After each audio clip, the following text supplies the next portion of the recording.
As efforts continue to restore power, some good news for Linwood residents. They got their power back. There's relief for these homeowners along Terrace Avenue in South Suburban Linwood who got their power back today. This rented generator is on its way back to the hardware store. After nearly 2 days without electricity, neighbor Stacy Jenkins says it's been tough. It's terrible. We're throwing away food out of our deep freezer, out of our refrigerator. Everything's going in the garbage. It's hot. You have no air. It's terrible.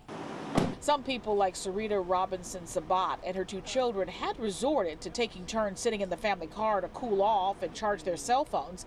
The educator says she was on the verge of getting a hotel room. Looked around, a lot of rooms are booked. So may have to go further out if we want to be able to access a hotel. Fortunately, they will not have to.